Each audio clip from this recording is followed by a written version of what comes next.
the second year. But since the Cowboys game was a little bit, honestly, it was more boring because of how one-sided it was. We're gonna start with the Cowboys game because it's there's not too much to talk about. You might not have as much to say as I do. Yeah, because my team's and there performance. wasn't as much outside interference maybe by some refs, which Something we'll get like into. that. We'll get into. So we'll start off with the Cowboys game. Cowboys beat the Giants 40-0, which was beautiful for me to see.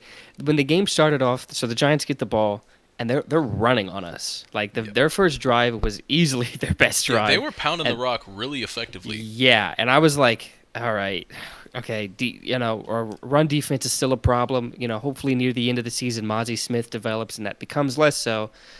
But then there's a false start on the Giants, and then a bobbled snap that leads into, I guess, a sack. I don't know. I never know how they classify those when the ball just is on the ground. And I they think just if the like, quarterback recovers it, it might be viewed as a sack. But maybe if he never established possession of the ball that's to the begin thing, with, then because it might not. It might just be a that's TFL. the case, then I think Parsons had like 2 sacks in that game, but I think he only got attributed Yeah, with one. I think maybe if the quarterback never establishes, but like if it's like you said, if it's a bad snap, it just goes right behind his head. And he just falls on it. He's not technically the quarterback on the play. He's just the person. It's probably recovering just the a fumble. tackle for loss. So yeah, probably just TFL.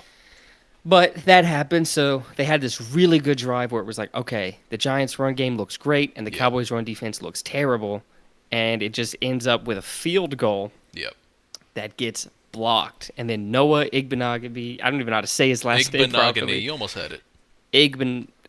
Noah. You can say Noah. Igbo or Noah Igbo or Igbo. I'm just going to call him Noah. Yep. We're close like that. Yeah.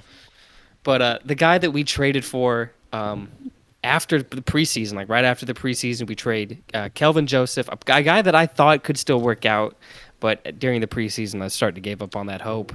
Yeah. But we trade him, and that guy, the guy we just traded for, picks up that that missed ball, and just runs it all the way back for a touchdown. And at that point, it's like, ooh, Giants' whole energy shifted. Yeah, that is a momentum changer right there. Mm-hmm. And then, obviously, Trayvon Diggs forces 2 turnovers. He hits Saquon that has the ball fly up. He gets picked off, returned for a touchdown.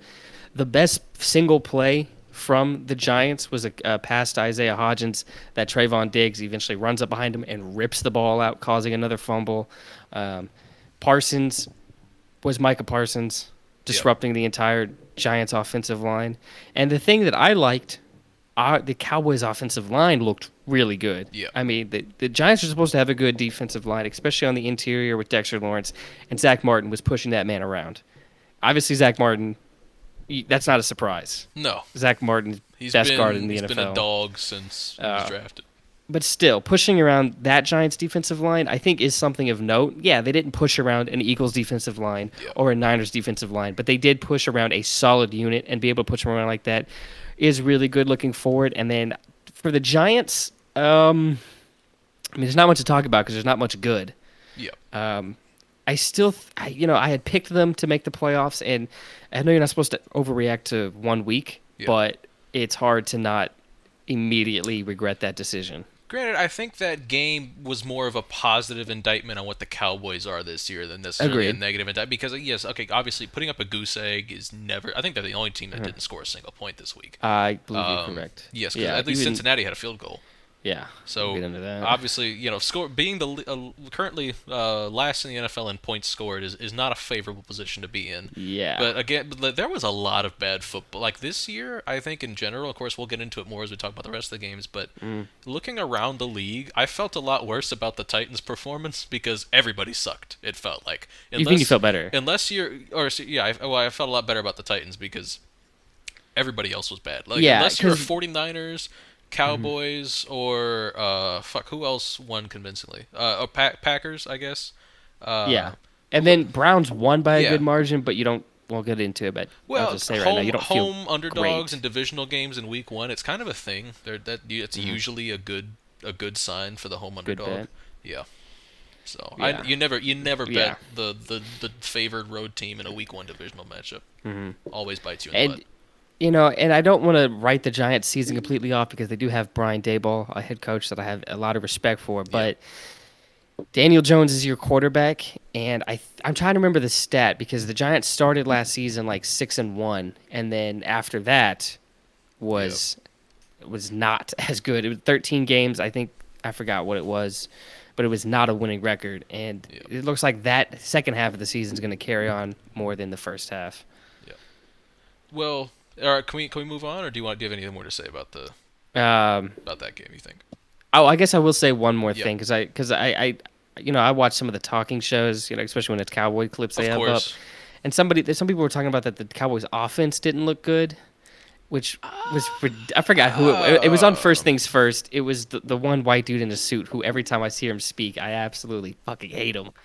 I don't remember his name, but he annoys me so much. But he didn't like the Cowboys' offense, but it was like they ran it well. Yeah. And Dak barely threw it. I mean, I don't remember his 24 pass attempt, 13 of 24, I think. Not the best Yeah. game in the world, but he didn't have to do much. And also with the percentage, I just this happens for every quarterback. So you don't want to excuse it too much, but I just remember vividly some tight end drops. Yeah. Like multiple tight end drops from the Cowboys. But I mean, he led 3 touchdown drives, Yeah. two Tony Pollard runs, and then a Kevontae Turpin run, and then I think 2 field goal attempts.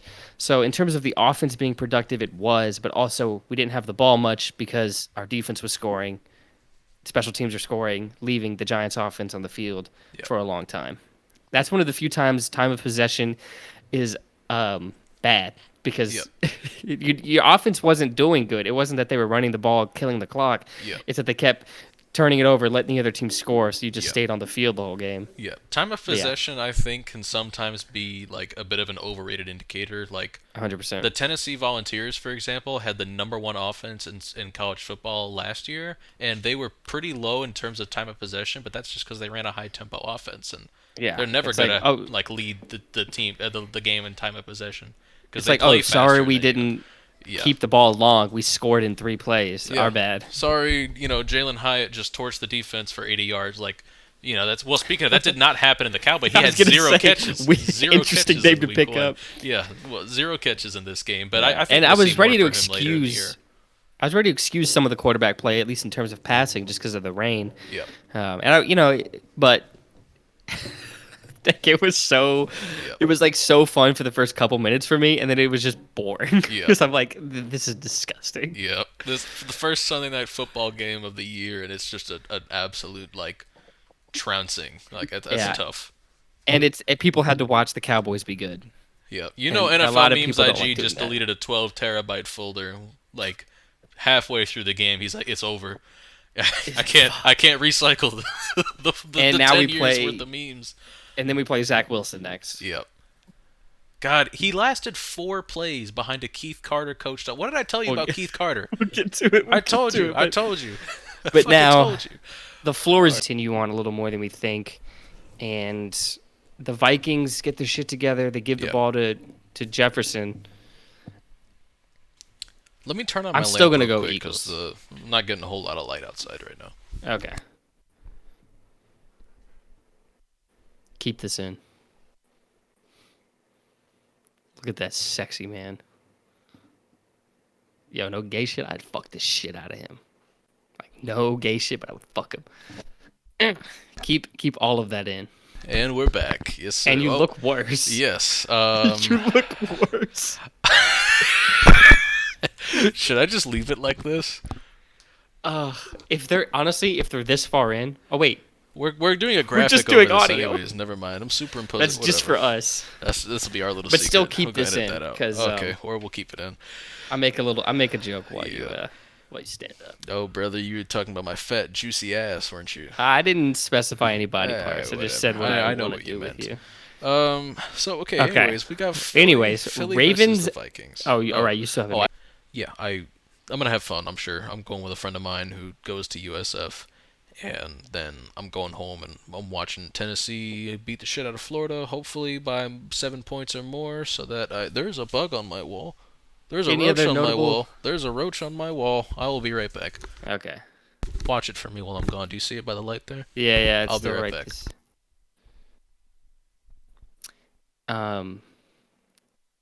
Jacob's camera quality has dropped significantly. I can no longer really be able to make out his big, thick derriere, which is heartbreaking. That's one of the highlights of this. Anytime he stands up, I get to see something. But at least I get to see him be a man right now, although blurry. Kill this bug. He might have just grabbed it. He's folding that up. He killed that thing for sure. Yeah, that's a man right there. God, I wish that was my man. No homo. Not that there's anything wrong with that. But that's just how I feel. Pardon me, but the roach Don't is worry, dead. I kept it talking that whole time, so we still don't have anything to edit. Thank you so much. The roach is dead. That is still content right there. The roach is dead. So yeah, we're safe. I'm safe now. Any other notable games to highlight about the previous week? Notre Dame. I actually want to bet on this. I bet Notre Dame to cover the spread against